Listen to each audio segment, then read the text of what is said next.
केटाले केटीलाई सोध्यो भागेर बिहे गर्ने कि मागेर बिहे गर्ने? केटीले भन्यो हामी धेरै गरिब छौँ, मेरो बुवाले बिहेको खर्च जान्न सक्नुहुन्न र म मेरो बुवा आमाको धेरै सम्मान गर्छु, त्यसैले मर्छु तर भागेर बिहे गर्दिनँ।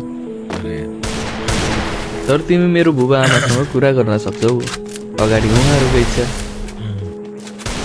त्यसमा मलाई कुनै समस्या छैन, मलाई दाइजो चाहिएको होइन। तिमी भन्छौ भने म तिम्रो बाबा आमासँग कुरा गर्छु। केटा केटीको घर जान्छ र बिहेको कुरा गर्छ। केटीको बुवाले भन्छ मसँग 1000 रुपियाँ मात्रै छ, यति पैसाले कसरी बिहे गराइदिउँ? केटाले भन्यो बिहे 1000 मा पनि हुन्छ, म भोलि आउँछु मेरो परिवारलाई लिएर। अर्को दिन केटा आफ्नो परिवार सहित आउँछ अनि सबैजना उसको गाडीमा बस्छन्। केही अगाडि गएर केटाले मिठाई पसलमा गाडी रोक्छ। केटीको बाउलाई 1000 को मिठाई किन्न भन्छ। मिठाई किनेर केटाले मन्दिरमा लगेर गाडी रोक्छ र मन्दिरमा केटीसँग बिहे गर्छ। केटाले भन्छ ल अब त्यो मिठाई अब आफ्नो टोलमा लगेर बाँड्दिनुहोस्।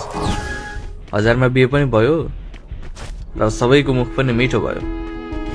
यस्तो कुरा सुनेर केटीको बाउको आँखा रसाउँछ। बिहेको 2 महिनापछि केटाको गाडी दुर्घटनामा मृत्यु हुन्छ। केटी दुर्घटना स्थलमा जान्छ र केटाको लास देखेर बेहोस हुन्छ। पोस्टमार्टम पछि केटाको लास र रगत लाग्यो कपडा डराउँछ। केटाको काशक्रिया गरिन्छ। केटीले केटाको कपडा धोबीलाई धुन दिन्छ। धोबीले भन्छ बहिनी यो कपडा फालिदेऊ, यो कपडा अब बेकार छ। तर केटी भन्छ भयो म आफै धुन्छु, यो कपडा उहाँको यादको रूपमा म आफूसँग नै राख्नेछु सधैँ। केटीले आफै त्यो कपडा धुन्छ तर त्यसबाट रगतको दाग गएन। साँझ जब केटी सुधी उसले सपनामा एकजना बुढी आइमाईलाई देखी र डराएर उठी। अर्को दिन फेरि त्यो लुगा धोइ तर पनि त्यो रगतको दाग गएन। फेरि सुती र फेरि पनि सपनामा त्यो बुढीलाई देखी। सपनामा त्यो बुढीले भने यो रगतको दाग यत्तिकै जाँदैन। यो क्रम 1 हप्तासम्म चल्दै गयो। केटीलाई अब सुत्न नै गाह्रो भइसकेको थियो। तर 8औं दिनमा केटीको घरको घन्टी बज्यो। केटीले ढोका खोली र डरले एकदमै जोडले चिच्याए। त्यो सपनामा आउने बुढी उसको अगाडि थिए।